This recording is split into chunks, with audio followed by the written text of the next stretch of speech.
ವಿದ್ಯಾರ್ಥಿಗಳೇ, ನಿಮಗೆಲ್ಲರಿಗೂ ಇಂದಿನ ವಿಡಿಯೋ ತರಗತಿಗೆ ಸ್ವಾಗತ. ನಾವಿವತ್ತು ತ್ರಿಭುಜಗಳು ಮುಂದುವರೆದ ಭಾಗವನ್ನು ನೋಡೋಣ ಮಕ್ಕಳೇ. ತ್ರಿಭುಜಗಳು ಮುಂದುವರೆದ ಭಾಗವನ್ನು ನಾವಿಲ್ಲಿ ನೋಡೋಣ.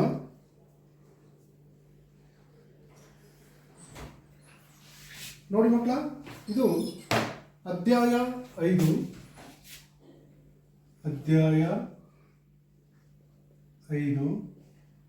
ತ್ರಿಭುಜಗಳು ಭಾಗ 2. ಸರಿನಾ ಮಕ್ಕಳ? ಬೇಗ ಎಲ್ಲ ಬರ್ಕೊಳ್ರಿ, ನೋಟ್ ಮಾಡ್ಕೊಳ್ರಿ. ತ್ರಿಭುಜಗಳು ಭಾಗ 2.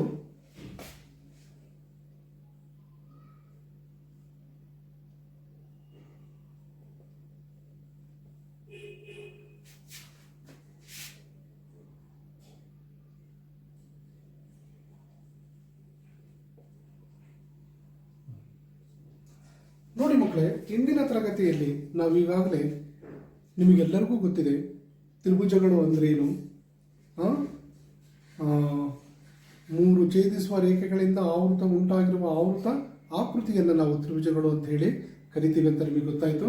ತ್ರಿಭುಜಗಳಿಗೆ 3 ಬಾಹುಗಳು, 3 ಕೋನಗಳು ಮತ್ತು 3 ಶೃಂಗಗಳು ಅಲ್ವಾ ಮಕ್ಕಳೇ? 3 ಶೃಂಗಗಳು, 3 ಬಾಹುಗಳು ಮತ್ತು 3 ಕೋನಗಳು ಇವೆ ಅಂತ ನಮಗೆಲ್ಲರಿಗೂ ಗೊತ್ತಾಗಿದೆ. ಇಲ್ಲಿ ಆಮೇಲೆ ತ್ರಿಭುಜಗಳ ಸರ್ವಸಮತೆಯ ಬಗ್ಗೆ ಮೊದಲು ಹೇಳಿದ್ವಿ. ಆ ಗಾತ್ರ ಮತ್ತು ಆಕಾರವನ್ನು, ಒಂದೇ ಗಾತ್ರ ಮತ್ತು ಆಕಾರವನ್ನು ಹೊಂದಿರತಕ್ಕಂಥವನ್ನ ನಾವು ಸರ್ವಸಮ ಆಕೃತಿಗಳು ಅಂತ ಕರಿತೀವಿ ಅಂತ ಹೇಳಿದ್ವಿ. ನಂತರ ಸರ್ವಸಮ ತ್ರಿಭುಜಗಳು ಬಗ್ಗೆನೂ ಕೂಡ ನಾವು ಹೇಳಿದ್ವಿ ನಿಮಗೆ ಹಿಂದಿನ ತರಗತಿಯಲ್ಲಿ. ಹಾಗೂ ಸರ್ವಸಮ ಆಕೃತಿಗಳ ಬಗ್ಗೆನೂ ಕೂಡ ಹೇಳಿದ್ವಿ. ಜೊತೆಗೆ ನಾವು ಇಲ್ಲಿ ಸ್ವಯಂ ಸಿದ್ಧಾಂತಗಳನ್ನು ಕೂಡ ಪ್ರಮೇಯದ ಮೂಲಕ ಸಾಧಿಸಿದ್ದೀವಿ. ಇದರೊಂದಿಗೆ ಕೆಲವೊಂದು ಉದಾಹರಣೆಗಳನ್ನು ನಿಮಗೆ ಕೂಡ ನಾನು ತೋರಿಸಿದ್ದೀನಿ. ಆ ಉದಾಹರಣೆಗಳ ಮುಂದುವರೆದ ಭಾಗವಾಗಿರ್ತಕ್ಕಂಥ ಮತ್ತೊಂದು ಉದಾಹರಣೆಯನ್ನು ಈಗ ನೋಡೋಣ. ಸರಿನಾ ಮಕ್ಕಳ?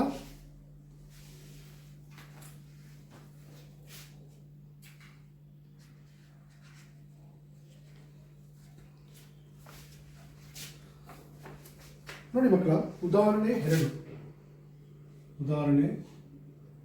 2. AB ಒಂದು ರೇಖಾಖಂಡ,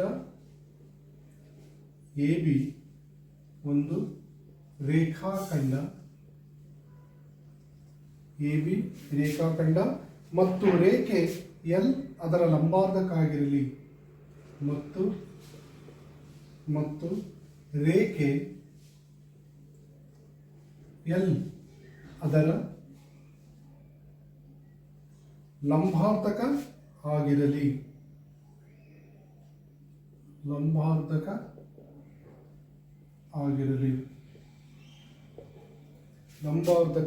ಆಗಿರಲಿ. P ಬಿಂದು L ರೇಖೆಯ ಮೇಲೆ ಇದ್ದಾಗ, P ಬಿಂದು L ರೇಖೆಯ ಮೇಲೆ ಇದ್ದಾಗ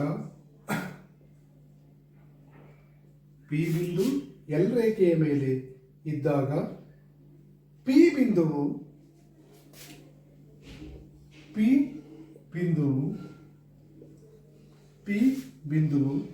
A ಮತ್ತು B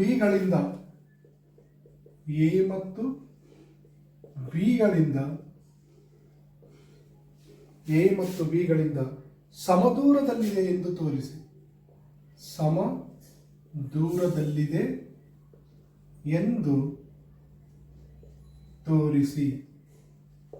ಸರಿ ಮಕ್ಕಳ, ಇದಕ್ಕೆ ನಾವು ಮೊದಲಿಗೆ ಚಿತ್ರವನ್ನು ಬರ್ಕೋಬೇಕು. ಏನು ಹೇಳುತ್ತೆ? AB ಒಂದು ರೇಖಾಖಂಡ ಮತ್ತು ರೇಖೆ L ಅದರ ಲಂಬಾರ್ಧಕ ಆಗಿರಲಿ. P ಬಿಂದು L ರೇಖೆಯ ಮೇಲೆ ಇದ್ದಾಗ P ಬಿಂದುವು A ಮತ್ತು B ಗಳಿಂದ ಸಮದೂರದಲ್ಲಿದೆ ಎಂದು ತೋರಿಸಿ. ಮೊದಲಿಗೆ ನಾವು ಒಂದು AB ಒಂದು ರೇಖಾಖಂಡವನ್ನು ತೋರಿಸೋಣ ಮಕ್ಕಳೇ. ಇದು AB ಒಂದು ರೇಖಾಖಂಡ ಮತ್ತು ರೇಖೆ L ಏನಾಗಿದೆ?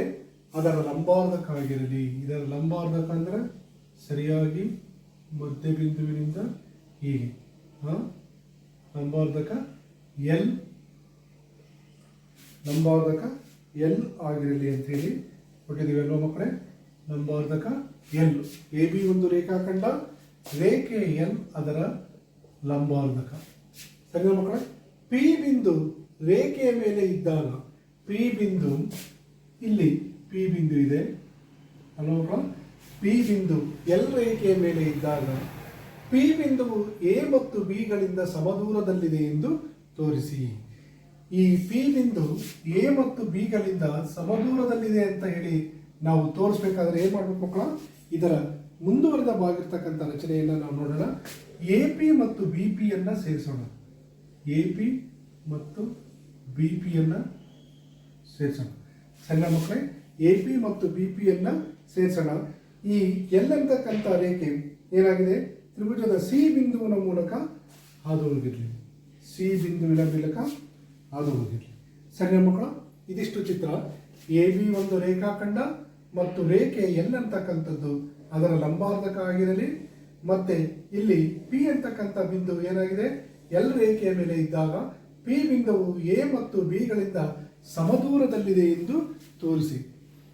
ಮಕ್ಕಳ, ಇದಕ್ಕೆ ಪರಿಹಾರವನ್ನ ಬರ್ಕೊಳ್ಳೋಣ. ಮೊದಲಿಗೆ ಪರಿಹಾರ. ಈಗ ರಚನೆಯನ್ನೇ ನಾವು ಬರೆಯೋಣ. ಎಲ್ ರೇಖೆಯು ಎ ಬಿಗೆ ಲಂಬವಾಗಿದೆ. ಎಲ್ ರೇಖೆಯು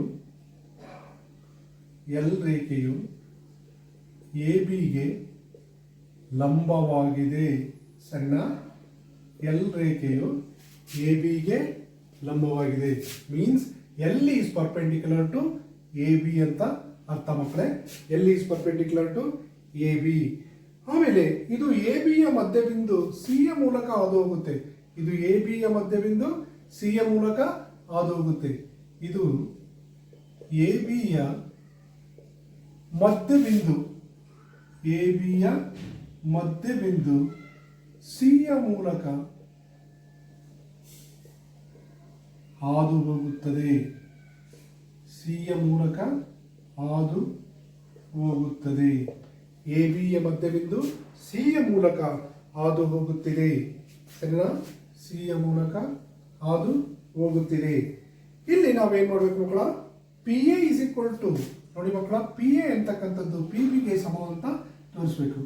ಇಲ್ಲಿ P A is equal to P B ಎಂದು ತೋರಿಸಬೇಕಾಗಿದೆ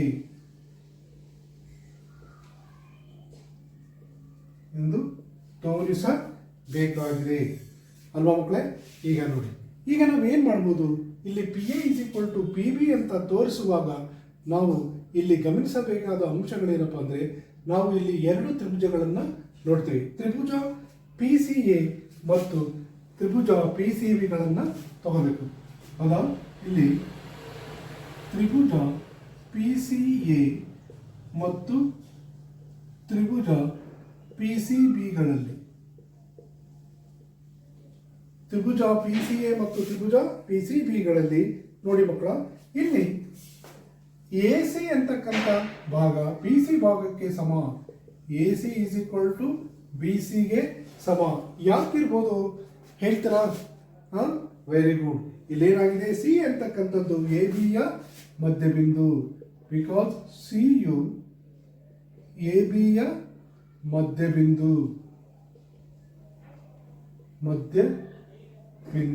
ಸರಿನಾ ಮಕ್ಕಳ? ಇಲ್ಲಿ ಸಿ ಅಂತಕ್ಕಂಥದ್ದು ಎ ಬಿಯ ಮಧ್ಯಬಿಂದು. ಆದ್ದರಿಂದ A C is equal to B C. ಪುನಃ ನಾವು ಚಿತ್ರವನ್ನ ಗಮನಿಸೋದಾದ್ರೆ ಮಕ್ಕಳ, ಇಲ್ಲಿ ನೋಡ್ರಿ, ಕೋನ ಪಿ ಸಿ ಎ ಅಂತಕ್ಕಂಥದ್ದು ಕೋನ ಪಿ ಸಿ ಬಿಗೆ ಸಮವಾಗಿದೆ ಅಲ್ವಾ? ನೋಡ್ರಿ, ಇವೆರಡು 90 ಡಿಗ್ರಿ ಇದೆ ಅಲ್ವಾ? ಯಾಕೆ ಹೇಳಿ, ಇಲ್ಲಿ ಎಲ್ ಅಂತಕ್ಕಂಥದ್ದು ಎ ಬಿಗೆ ಲಂಬಾರ್ಧಕವಾಗಿದೆ ಅಲ್ವಾ? ಕೋನ P C A is equal to ಕೋನ ಪಿ ಸಿ ಬಿ. ಕೋನ P C A is equal to P C B. ಯಾಕೆ? This is equal to 90 degree.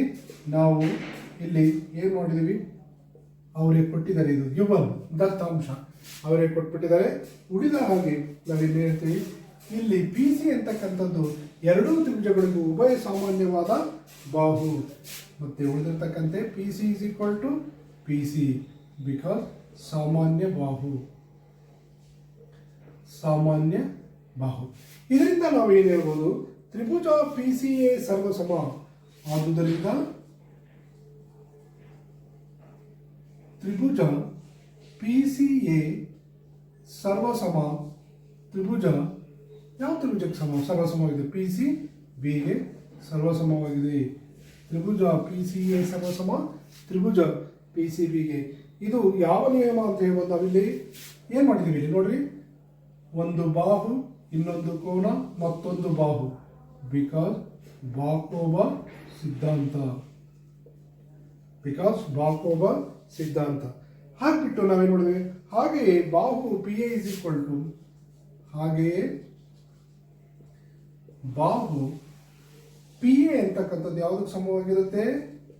P ಬಿಗೆ ಸಮವಾಗಿರಲೇಬೇಕು. ಬಾಹು P A is equal to P B ಅಂದರೆ ಸರ್ವಸಮ ತ್ರಿಭುಜಗಳ ಅನುರೂಪ ಭಾಗಗಳು ಸಮವಾಗಿರುತ್ತದೆ.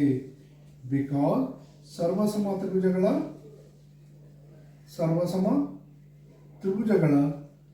ಅನುರೂಪ ಭಾಗಗಳು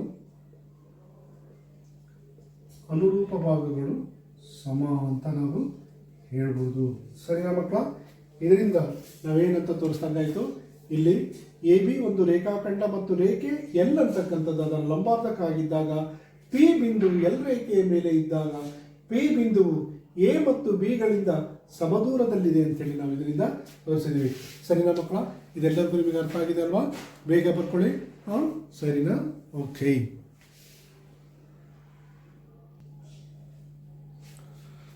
ನೋಡಿ ಮಕ್ಕಳ, ಈಗ ನಾವು ಮುಂದುವರೆದ್ಬಿಟ್ಟು ಏನು ಮಾಡೋಣ ಅಂದರೆ, ಈಗ ಇಲ್ಲಿ ಒಂದು 2 ತ್ರಿಭುಜಗಳನ್ನು ರಚಿಸೋಣ. ಇಲ್ಲಿ ಬಾಹುಗಳ ಉದ್ದ 4 ಸೆಂಟಿಮೀಟರ್ ಮತ್ತು 5 ಸೆಂಟಿಮೀಟರ್ ಹಾಗೆ ತಗೊಳ್ಳೋಣ.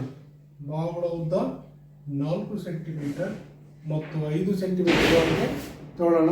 ಅದರಲ್ಲಿ ಒಂದು ಕೋನ 50 ಡಿಗ್ರಿ ಇರುವ ಹಾಗೆ ತಗೊಳ್ಳೋಣ. ಸರಿನಾ ಮಕ್ಕಳ? ಒಂದು ಕೋನ, ಈ ಕೋನ 50 ಡಿಗ್ರಿ ಅಂತ ತಗೊಳ್ಳೋಣ. ಇದು ಬಾಹು ಎ ಬಿ ಸಿ, ಇದು 5 ಸೆಂಟಿಮೀಟರ್ ಇದೆ, ಇದು 4 ಸೆಂಟಿಮೀಟರ್. ಅದೇ ರೀತಿಯಾಗಿ ಮತ್ತೊಂದು ತ್ರಿಭುಜವನ್ನು ರಚಿಸೋಣ. ಹೇಗೆ? ಇಲ್ಲೂ ಕೂಡ ಸಮಬಾಹುಗಳು ಇಲ್ಲಿ 50 ಡಿಗ್ರಿ ಕೋನ ಆಗೋ ಬದಲು ನಾವು ಬೇರೆ ರೀತಿಯಲ್ಲಿ ರಚಿಸೋಣ. ಇದು 50 ಡಿಗ್ರಿ ಆಗಿರಲಿ, ಹೌದಾ?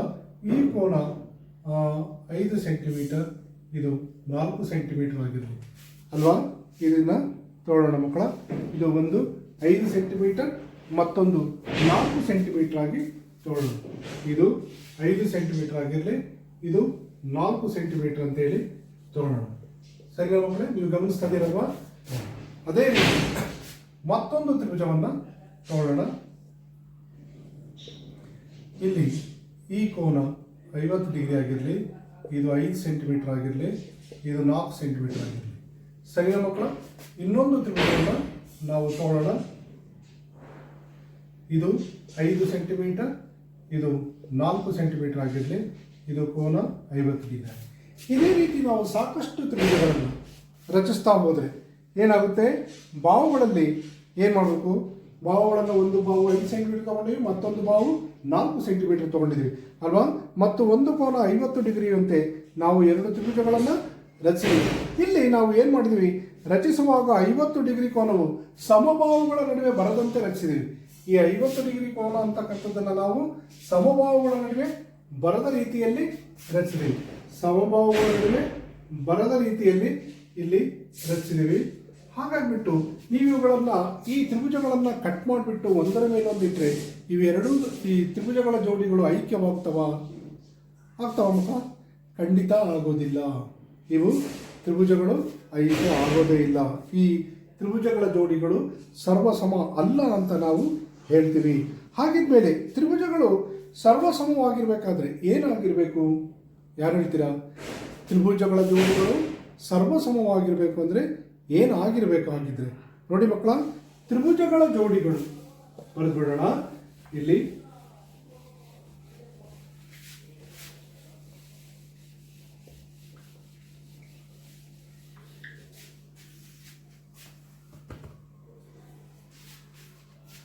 ತ್ರಿಭುಜಗಳು ಸರ್ವಸಮವಾಗಬೇಕಾದ್ರೆ ತ್ರಿಭುಜಗಳು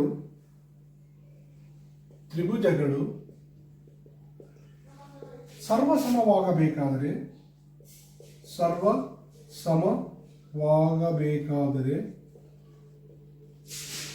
ತ್ರಿಭುಜಗಳು ಸರ್ವಸಮವಾಗಬೇಕಾದರೆ ಬಹುಮುಖ್ಯವಾಗಿ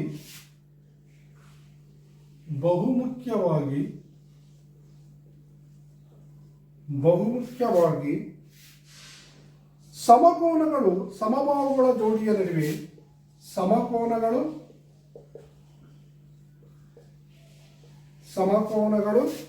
ಸಮಬಾಹುಗಳ ಜೋಡಿಯ ನಡುವೆ ಸಮಬಾಹುಗಳ ಜೋಡಿಯ ನಡುವೆ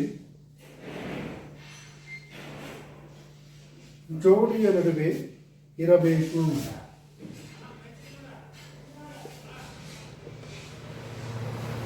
ಸರಿನಾ ಮಕ್ಕಳೇ? ಇದು ನಿಯಮ, ಕಂಡೀಷನ್. ಇದು ಏನು?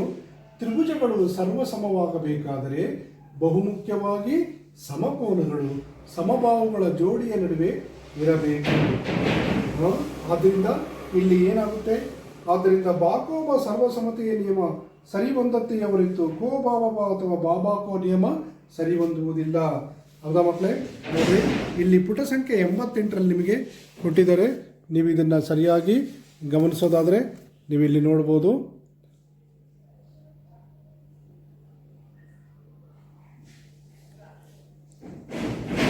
ಗೊತ್ತಾಯ್ತು ಮಕ್ಕಳೇ? ನೋಡ್ತಾ ಇದ್ದೀರಲ್ಲ, ಪುಟ ಸಂಖ್ಯೆ 88ರಲ್ಲಿದೆ. ಇಲ್ಲೇನಿದೆ? ತ್ರಿಭುಜಗಳು ಸರ್ವಸಮವಾಗಬೇಕಾದರೆ ಬಹುಮುಖ್ಯವಾಗಿ ಸಮಕೋನಗಳು ಸಮಬಾಹುಗಳ ಜೋಡಿಯ ನಡುವೆ ಇರಬೇಕು. ಆದ್ದರಿಂದ ಬಾಕೋಬ ಸರ್ವಸಮತೆಯ ನಿಯಮ ಸರಿಹೊಂದುತ್ತದೆಯೇ ಹೊರತು ಕೋ ಬಾಬಾ ಅಥವಾ ಬಾಬಾಕೋ ನಿಯಮ ಅಲ್ಲ ಅಂತ ನಾವು ಹೇಳ್ಬೋದು. ಇಲ್ಲಿ ಈಗ ನಾವು ಮುಂದೆ ಮತ್ತೊಂದು ಇದನ್ನು ಚೆಕ್ ಮಾಡೋಣ ಮಕ್ಕಳೇ. ಕೋನಗಳ ಅಳತೆ 60 ಮತ್ತು 45 ಡಿಗ್ರಿ ತಗೊಂಡು ನಾವು ಇಲ್ಲಿ ತ್ರಿಭುಜಗಳನ್ನು ರಚನ. ನೋಡಿ ಮಕ್ಕಳ, ಕೋನಗಳ ಅಳತೆ 60 ಡಿಗ್ರಿ ಮತ್ತು 45 ಡಿಗ್ರಿಯನ್ನು ತಗೊಂಡ್ಬಿಟ್ಟು ನಾವು ರಚಿಸೋಣ.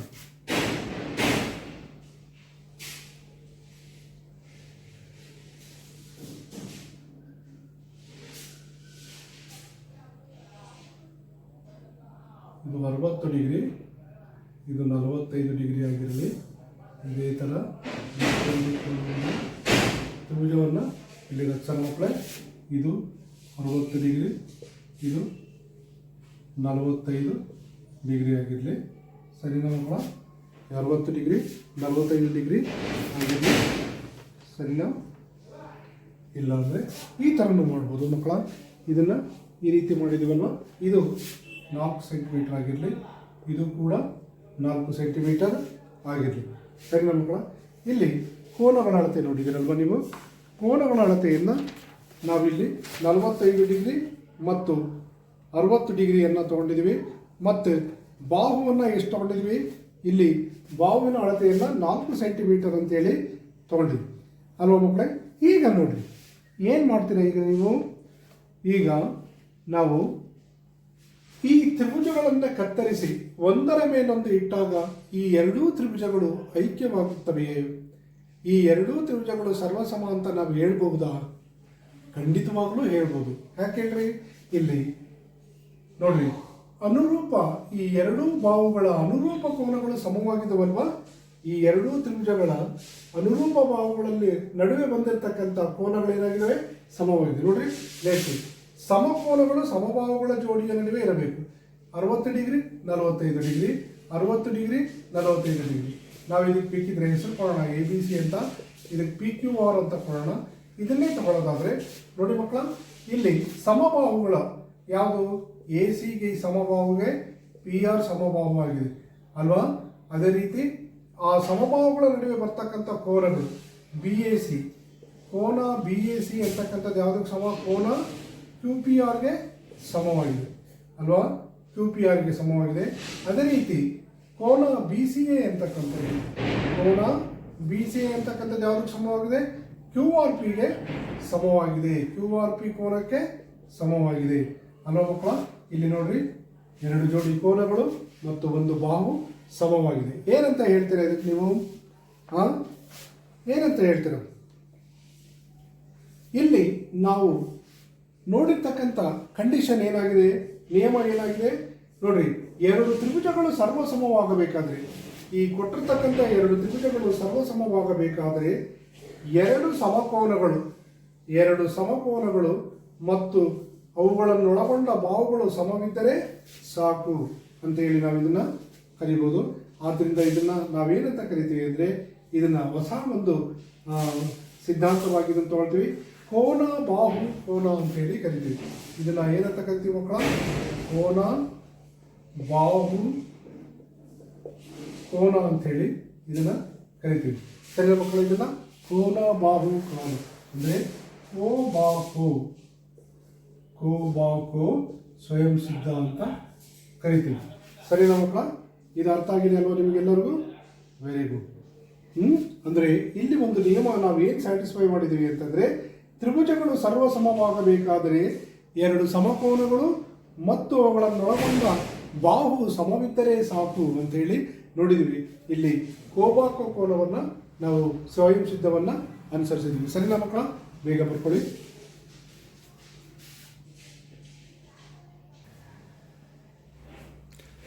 ವಿದ್ಯಾರ್ಥಿಗಳೇ, ಈಗ ನಾವು ಒಂದು ಪ್ರಮೇಯವನ್ನು ಸಾಧಿಸೋಣ. ಅಂದರೆ ಈ ಕೋನ ಬಾಹು ಕೋನ ಇದನ್ನು ನಾವು ಈ ಸ್ವಯಂ ಸಿದ್ಧಾಂತವನ್ನು ಒಂದು ಪ್ರಮೇಯವಾಗಿ ಸಾಧಿಸಬಹುದಾದ್ದರಿಂದ ಇದನ್ನು ನಾವು ಬಾರ್ಕೋಬಾ ಸ್ವಯಂ ಸಿದ್ಧಾಂತವನ್ನು ಉಪಯೋಗಿಸ್ಬಿಟ್ಟು ಈ ಪ್ರಮೇಯವನ್ನು ಸಾಧಿಸೋಣ. ಎಲ್ಲರೂ ಬೇಗ ಬೇಗ ಬರ್ಕೊಳ್ಳಿ.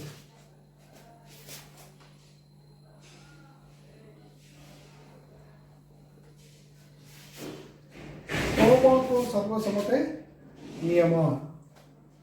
ಕೋಬಾಕೋ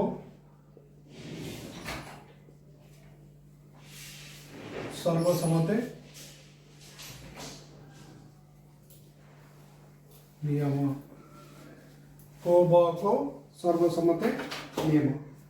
ಒಂದು ತ್ರಿಭುಜದ ಎರಡು ಕೋನಗಳು. ಒಂದು ತ್ರಿಭುಜದ ಎರಡು ಕೋನಗಳು.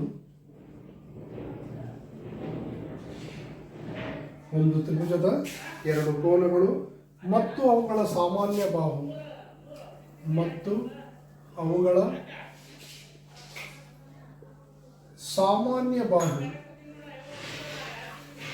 ಮತ್ತು ಅವುಗಳ ಸಾಮಾನ್ಯ ಬಾಹು. ಇನ್ನೊಂದು ತ್ರಿಭುಜದ ಎರಡು ಕೋನಗಳು. ಇನ್ನೊಂದು ತ್ರಿಭುಜದ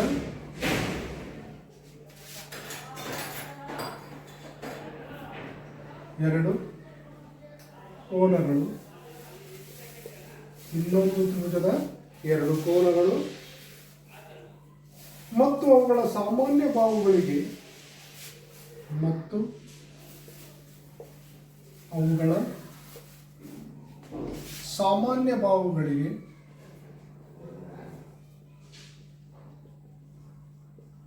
ಅನುರೂಪವಾಗಿ ಸಾಮಾನ್ಯ ಬಾಹುಗಳಿಗೆ ಅನುರೂಪವಾಗಿ ಸಮವಾಗಿದ್ದರೆ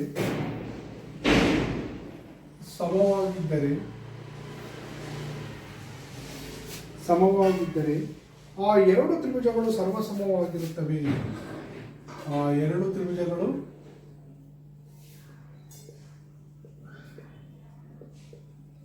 ಸರ್ವಸಮವಾಗಿರುತ್ತವೆ.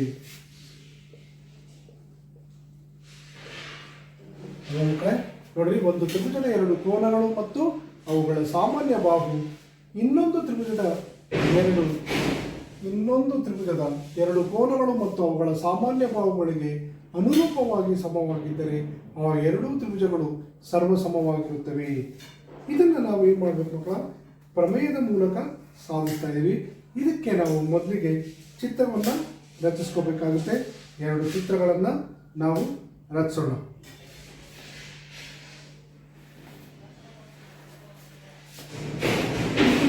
ABC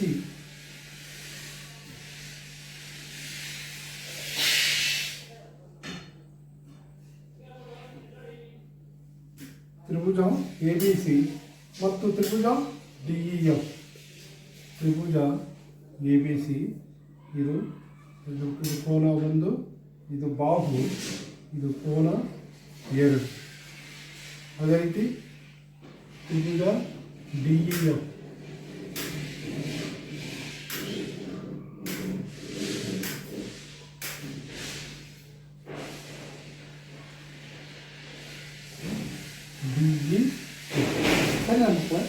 ಇದನ್ನು ನಾವು ಈಗ ಒಂದು ಸಾಧನೆಯ ರೂಪವನ್ನು ಇದಕ್ಕೆ ನಾವು ಕೊಡಬೇಕು.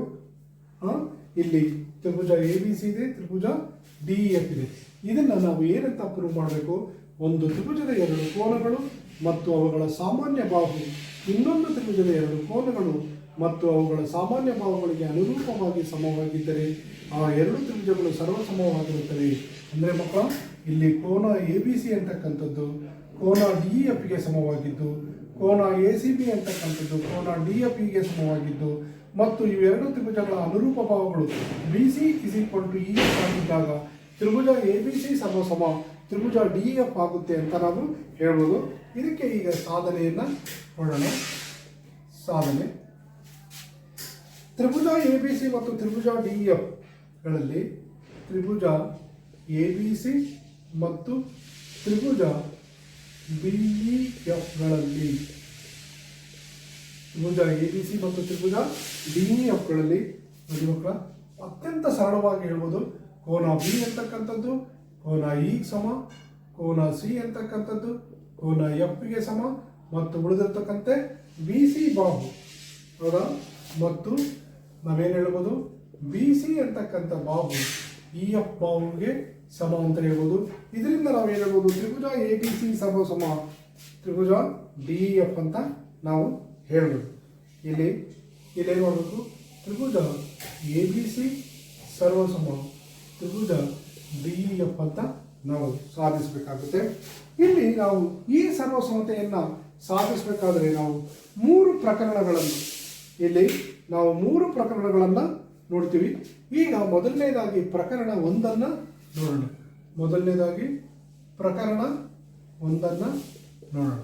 ಇಲ್ಲೇನಾಗುತ್ತೆ ನೋಡೋಣ.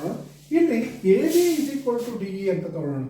ಇಲ್ಲಿ A B is equal to D E ಆಗಿರಲಿ. ಇಲ್ಲಿ ಏನಂತ ತಗೊಳ್ಳೋದು ಮಕ್ಕಳ? A B is equal to D E ಆಗಿರಲಿ ಅಂತ ತಗೋಬಹುದು. ನೀವು ಚಿತ್ರವನ್ನು ಗಮನಿಸಬಹುದು. ಎ ಬಿ ಅಂತಕ್ಕಂಥದ್ದು ಡಿ ಇಗೆ ಸಮ ಅಂತ ನಾವು ಹೇಳ್ಬೋದು. ಇಲ್ಲಿ ನಾವು ಮುಂದಿನ ಅಂಶಗಳನ್ನು ಗಮನಿಸಬೇಕಾಗುತ್ತೆ. ಇಲ್ಲೇನು?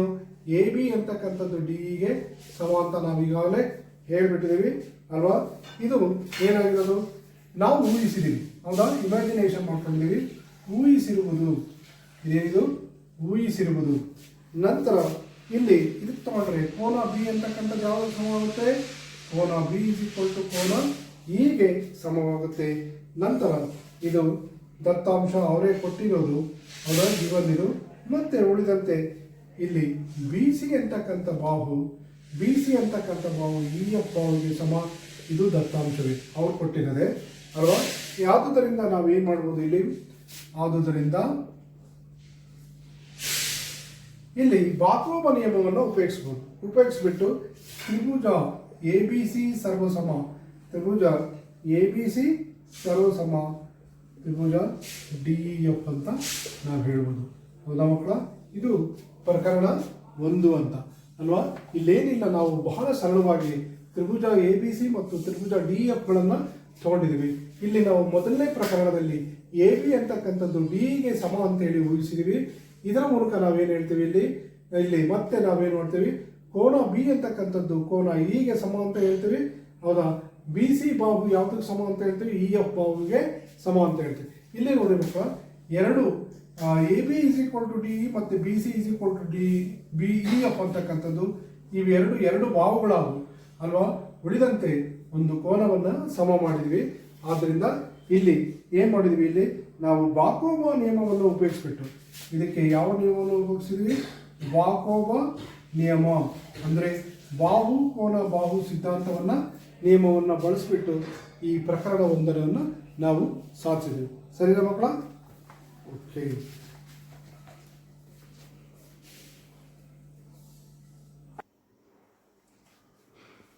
ವಿದ್ಯಾರ್ಥಿಗಳೇ, ಪ್ರಕರಣ ಎರಡನ್ನು ತಗೊಳ್ಳೋಣ. ಇಲ್ಲಿ ತಗೊಳ್ಳೋಣ. ನಾವೇನು ಮಾಡ್ಬೋದು? ಸಾಧ್ಯವಾದಲ್ಲಿ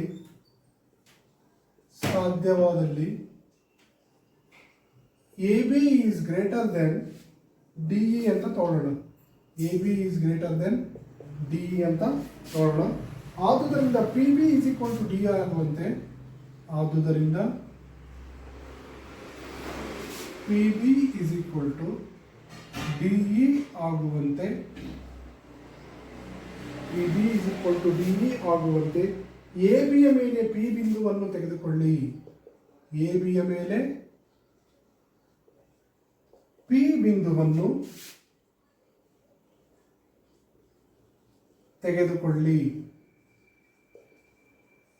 ಎ ಬಿಯ ಮೇಲೆ ಪಿ ಬಿಂದುವನ್ನು ತೆಗೆದುಕೊಳ್ಳಿ. ಈಗ ತ್ರಿಭುಜ ಪಿ ಬಿ ಸಿ ಮತ್ತು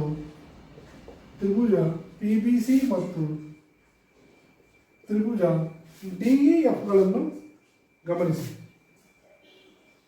ತ್ರಿಭುಜ ಡಿ ಇ ಎಫ್ಗಳನ್ನು ಗಮನಿಸಿ.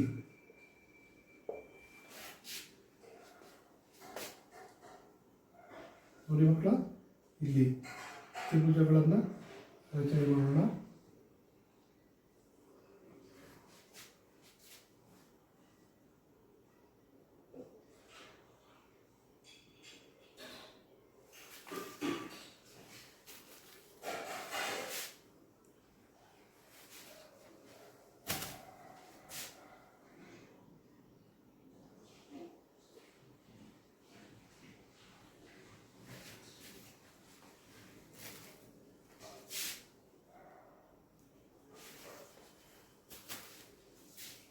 ಇಲ್ಲಿ ನೋಡಿ ಮಕ್ಕಳು, ಇಲ್ಲಿ ಏನು ಮಾಡಿದ್ವಿ, ಸಾಧ್ಯವಾದಲ್ಲಿ A B is greater than D E ಅಂತ ತಗೊಂಡಿದ್ವಿ.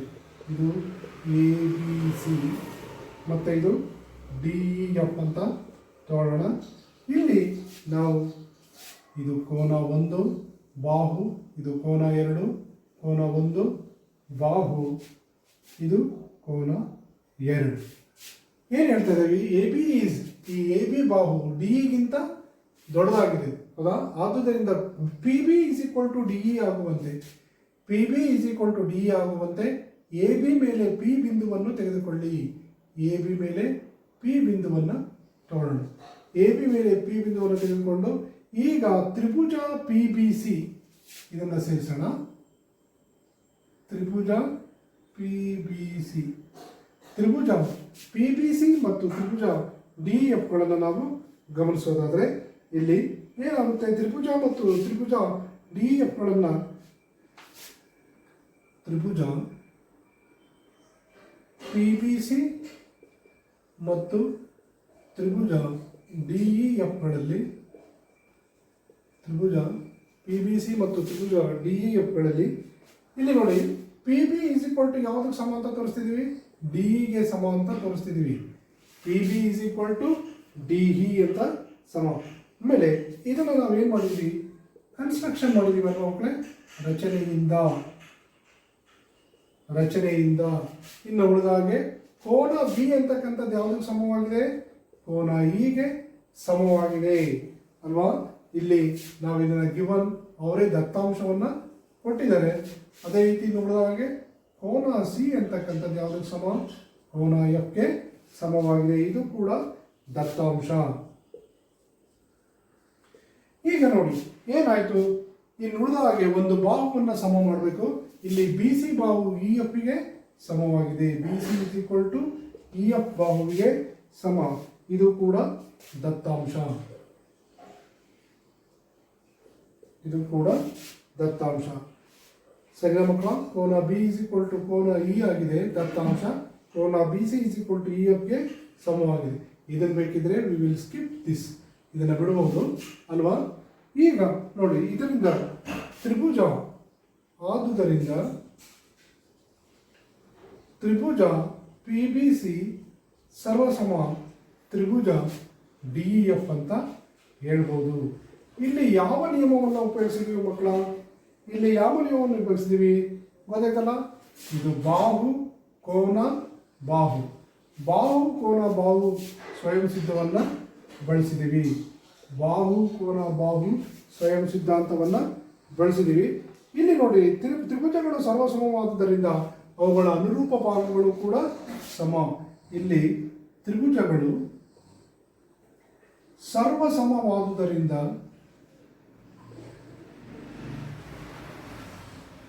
ಅವುಗಳ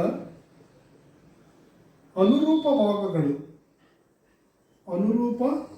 ಭಾಗಗಳು ಸಮ ಅಂತ ನಾವು ಹೇಳ್ಬೋದು ಅಲ್ವಾ. ಆದ್ದರಿಂದ P C B is equal to ಯಾವುದಕ್ಕೆ ಸಮವಾಗುತ್ತೆ? ಡಿ ಎಫ್ ಇಗೆ ಸಮವಾಗುತ್ತೆ. ನೋಡಿ ಮಕ್ಕಳ, ಪಿ ಸಿ ಬಿ ಅಂತಕ್ಕಂಥದ್ದು ಯಾವುದಕ್ಕೆ ಸಮ? ಡಿ ಎಫ್ ಇಗೆ ಸಮ.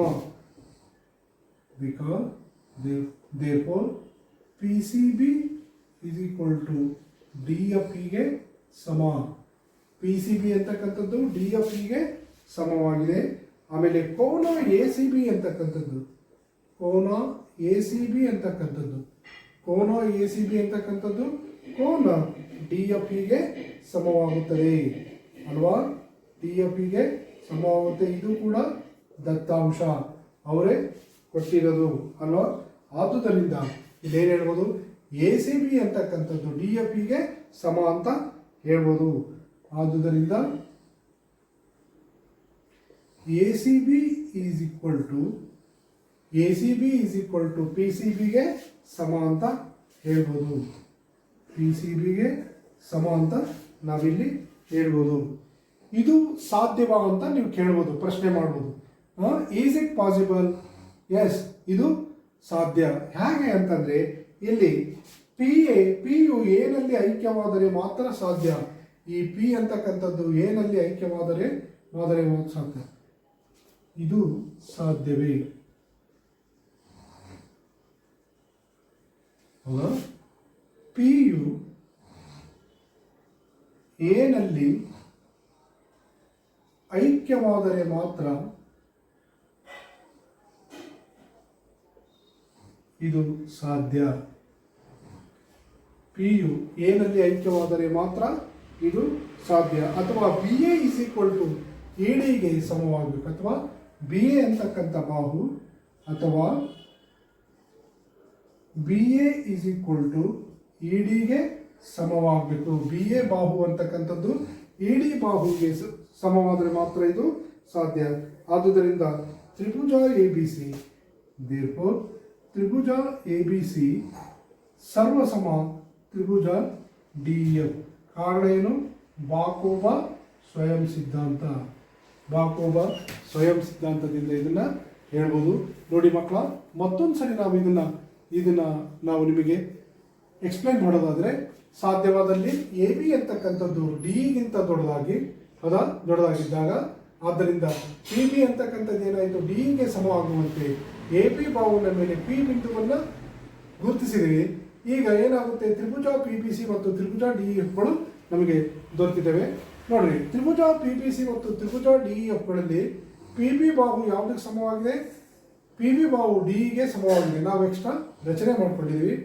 ಮತ್ತೆ ಏನಾಗುತ್ತೆ? ಕೋನ ಬಿ ಅಂತಕ್ಕಂಥದ್ದು ಕೋನ ಇಗೆ ಸಮ ಅಲ್ವಾ? ಮತ್ತೆ ಬಾಹು ಬಿ ಸಿ ಅಂತಕ್ಕಂಥದ್ದು ಇ ಎಫ್ ಗೆ ಸಮವಾಗಿದೆ.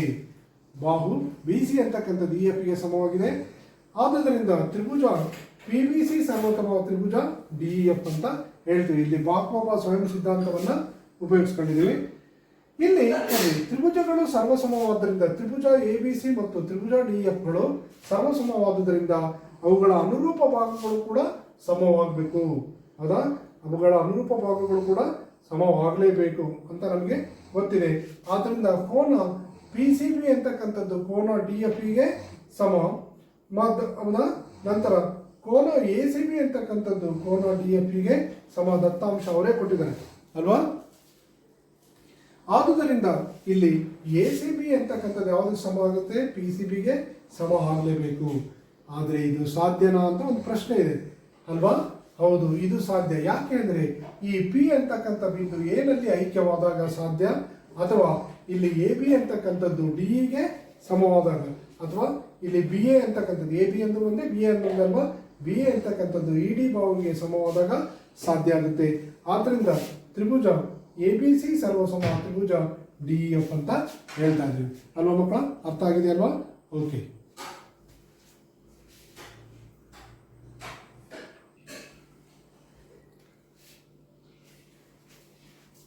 ನೋಡಿ ವಿದ್ಯಾರ್ಥಿಗಳೇ, ಈಗ ಪ್ರಕರಣ 3 ನೋಡೋಣ. ಪ್ರಕರಣ 3ರಲ್ಲಿ ನಾವು ಮತ್ತೊಂದು ರಚನೆಯನ್ನ ಮಾಡಬೇಕಾಗುತ್ತೆ. ಈಗ ಅದನ್ನ ತ್ರಿಭುಜ ಎ ಬಿ ಸಿ ಅಲ್ಲಿ ಮಾಡೋ ಹಾಗಿಲ್ಲ, ತ್ರಿಭುಜ ಡಿ ಎಫ್ ಅಲ್ಲಿ ಮಾಡೋಣ.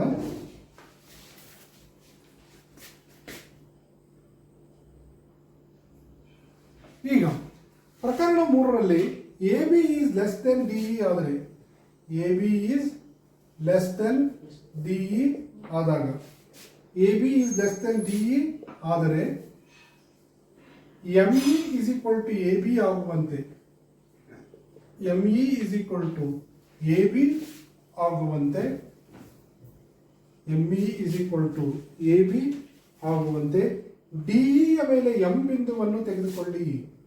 ಡಿಇಯ ಮೇಲೆ ಎಂ ಬಿಂದುವನ್ನು ತೆಗೆದುಕೊಳ್ಳಿ. ಡಿಇಯ ಮೇಲೆ ಎಂ ಬಿಂದುವನ್ನು ತೆಗೆದುಕೊಳ್ಳಿ. ನೋಡಿ ಮಕ್ಕಳ, ಇಲ್ಲಿ ಡಿಇಯ ಮೇಲೆ ನಾವು ಎಂ ಬಿಂದುವನ್ನು ತಗೊಳ್ಳೋದಾಗಿ ಇದನ್ನು ನಾವು ಮತ್ತೆ ಎಫ್ಗೆ ಜಾಯಿನ್ ಮಾಡಿ ಎಫ್ಗೆ ಜಾಯಿನ್ ಮಾಡಿ ನಾವು ಪ್ರಕರಣ ಎರಡರಲ್ಲಿದ್ದಂತೆ ನಾವು ಚರ್ಚೆಯನ್ನು ಮುಂದುವರಿಸ್ಬೋದು. ಇದೇ ರೀತಿ ಇದನ್ನು ನೀವು ಮನೆಯಲ್ಲಿ ಕೂಡ ನೀವು ಮಾಡ್ಬೋದು. ಇಲ್ಲಿ ನಾವು ಮಾಡ್ತಾ ಏನು ಮಾಡ್ಬೋದು, ಎ ಬಿ ಅಂತಕ್ಕಂಥದ್ದು ಡಿ ಇ ಅಂತ ತೋರಿಸ್ಬೋದು. ಇಲ್ಲಿ A B is equal to D E ಅಂತ ಹೇಳಿ ಎಂದು ತೋರಿಸಬಹುದು. ನೀವು ಇದನ್ನು ಪ್ರಯತ್ನ ಮಾಡ್ಬೋದು ಮನೆಯಲ್ಲಿ ಪ್ರಯತ್ನ ಮಾಡಿಬಿಟ್ಟು A B is equal to D E ಅಂತ ನೀವು ತೋರಿಸ್ಬೋದು. ಅದರ ಮೂಲಕ ನಾವೇನಂತ ಹೇಳ್ಬೋದು, ತ್ರಿಭುಜ ಎ ಬಿ ಸಿ ಸರ್ವಸಮ. ಇದರ ಮೂಲಕ ನಾವೇನು ಮಾಡೋದು, ದೇರ್ಫೋರ್ ತ್ರಿಭುಜ ಎ ಬಿ ಸಿ ಸರ್ವಸಮ ತ್ರಿಭುಜ ಡಿ ಇ ಎಫ್ ಅಂತ ನಾವು ಹೇಳ್ಬೋದು. ಇದನ್ನು ಅತ್ಯಂತ ಸುಲಭವಾಗಿ ಇದನ್ನು ಸಾಧಿಸ್ಬೋದು. ಯಾಕೆಂದರೆ ಅನುರೂಪ ಭಾಗಗಳು ಇವೆಲ್ಲ ಸಮ ಅಂತ ತೋರಿಸ್ತಾ ನೀವು ಬಾಕೋಬಾ ಸ್ವಯಂ ಸಿದ್ಧಾಂತವನ್ನು ಉಪಯೋಗಿಸ್ಬಿಟ್ಟು ಇದನ್ನು ಮತ್ತೊಮ್ಮೆ ಸಾಧಿಸ್ಬೋದು. ನೋಡಿ ಮಕ್ಕಳ, ಇಲ್ಲಿ ಎರಡು ತ್ರಿಭುಜಗಳಲ್ಲಿ ಎರಡು ಜೊತೆ ಕೋನಗಳು ಮತ್ತು ಒಂದು ಜೊತೆ ಅನುರೂಪ ಬಾಹುಗಳು ಸಮವಾಗಿದೆ. ಆದರೆ ಈ ಬಾಹುವು ಅನುರೂಪ ಸಮಕೋನಗಳೊಂದಿಗೆ ಸಾಮಾನ್ಯ ಬಾಹು ಆಗಿರದೆ ಎರಡು ತ್ರಿಭುಜಗಳನ್ನು ಊಹಿಸಿಕೊಂಡಾಗ ಈಗಲೂ ಕೂಡ ಈ ತ್ರಿಭುಜಗಳು ಸರ್ವಸಮವೇ ಅಂತ ಹೇಳಿ ನಾವು ಗಮನಿಸ್ಬೋದು. ಇದಕ್ಕೆ ಕಾರಣಗಳನ್ನು ಕೂಡ ನಾವು ನೋಡಬಹುದು ಅಲ್ವಾ. ಇಲ್ಲಿ ಒಂದು ತ್ರಿಭುಜದ 3 ಒಳಕೋನಗಳ ಮೊತ್ತ ನಾವು ಎಷ್ಟು ಡಿಗ್ರಿ ಅಂತ ಹೇಳ್ತೀವಿ, 180 ಡಿಗ್ರಿ ಅಂತ ಹೇಳ್ತೀವಿ ಅಲ್ವಾ ಮಕ್ಕಳ. ನೋಡ್ರಿ, ಇಲ್ಲಿ ಪುಟ ಸಂಖ್ಯೆ 91ರಲ್ಲಿದೆ ಅಲ್ವಾ. ಉದಾಹರಣೆಗೆ, ಎರಡು ತ್ರಿಭುಜಗಳಲ್ಲಿ ಎರಡು ಜೊತೆ ಕೋನಗಳು ಮತ್ತು ಒಂದು ಜೊತೆ ಅನುರೂಪ ಬಾಹುಗಳು ಸಮವಾಗಿದೆ. ಆದರೆ ಆ ಬಾಹುವು ಅನುರೂಪ ಸಮಕೋನಗಳೊಂದಿಗೆ ಒಂದು ಸಾಮಾನ್ಯ ಬಾಹು ಆಗಿರದಂತೆ ಎರಡು ತ್ರಿಭುಜಗಳನ್ನು ಊಹಿಸಿಕೊಂಡಾಗ ಆ ತ್ರಿಭುಜಗಳು ಸರ್ವಸಮವಾಗಿರ್ತವ ಅಂತ ನಾವು ನೋಡಬೇಕು ಅಲ್ವಾ. ಇಲ್ಲಿ ಕಾರಣ ಏನಪ್ಪ, ಒಂದು ತ್ರಿಭುಜದ ಎಲ್ಲ ಒಳಕೋನಗಳ ಮೊತ್ತ 180 ಡಿಗ್ರಿ ಎಂದು ತಿಳಿದಿದೆ. ಎರಡು ಜೊತೆ ಕೋನಗಳು ಸಮವಾದಲ್ಲಿ ಮೂರನೇ ಜೊತೆ ಕೋನಗಳು ಸಹ ಸಮವಾಗಿರುತ್ತದೆ. ಅಂದರೆ 180 ಡಿಗ್ರಿ ಮೈನಸ್ ಸಮಕೋನಗಳ ಮೊತ್ತ ಅಂತ ನಾವು ಹೇಳ್ಬೋದು.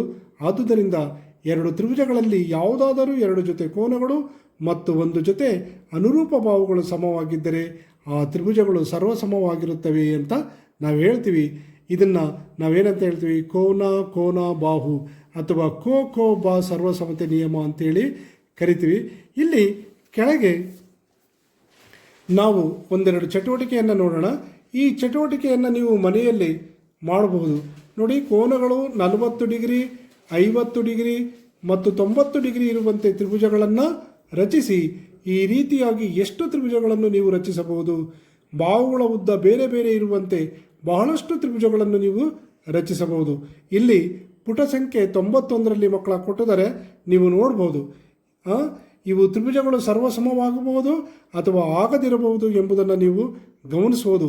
ನೀವು ಡ್ರಾಯಿಂಗ್ ಶೀಟ್ ಅಥವಾ ಈ ನೋಟ್ಬುಕ್ನ ರಟ್ಟುಗಳಲ್ಲಿ ಇವನ್ನ ರಚಿಸ್ತಾ ಹೋದರೆ ನಿಮಗೆ ತುಂಬ ಸುಲಭವಾಗಿ ಇದು ಅರ್ಥ ಆಗುತ್ತೆ. ಇಲ್ಲಿ ಆದುದರಿಂದ ತ್ರಿಭುಜಗಳ ಸರ್ವಸಮತೆಗೆ ತ್ರಿಭುಜಗಳ ಸರ್ವಸಮತೆಗೆ 3 ಕೋನಗಳು ಸಮವಾದರೆ ಸಾಕಾಗುವುದಿಲ್ಲ. ಹಾಗಾಗಿ ತ್ರಿಭುಜಗಳ ಸರ್ವಸಮತೆಗೆ 3 ಸಮಭಾಗಗಳಲ್ಲಿ ಒಂದು ಬಾಹು ಆಗಿರಲೇಬೇಕು ಅಂತ ಹೇಳಿ ಇದರಿಂದ ನಮಗೆ ಗೊತ್ತಾಗುತ್ತೆ. ಸರಿನಾ ಮಕ್ಕಳ? ಈ ಚಟುವಟಿಕೆಯನ್ನು ನೀವು ಖಂಡಿತವಾಗಲೂ ಮನೆಯಲ್ಲಿ ಮಾಡ್ತೀರಾ ಅಂತ ನಾನು ಭಾವಿಸಿದ್ದೀನಿ. ನೀವೆಲ್ಲರೂ ಇದನ್ನು ಮನೆಯಲ್ಲಿ ಮಾಡಿ. ಮುಂದಿನ ತರಗತಿಗಳಲ್ಲಿ ಇನ್ನಷ್ಟು ಇದರ ಬಗ್ಗೆ ತ್ರಿಭುಜಗಳ ಕೋ ಬಾ ಈ ಸರ್ವಸಮ್ಮತ ನಿಯಮಗಳ ಮೇಲೆ ಕೆಲವೊಂದು ಲೆಕ್ಕಗಳು, ಅದರ ಮೇಲೆ ಪ್ರಮೇಯಗಳು ಮುಂತಾದವುಗಳನ್ನು ಮುಂದಿನ ತರಗತಿಗಳಲ್ಲಿ ನೋಡೋಣ ಅಂತ ಇವತ್ತಿನ ಈ ತರಗತಿಯನ್ನು ಇಲ್ಲಿಗೆ ನಾವು ಮುಗಿಸೋಣವೇ.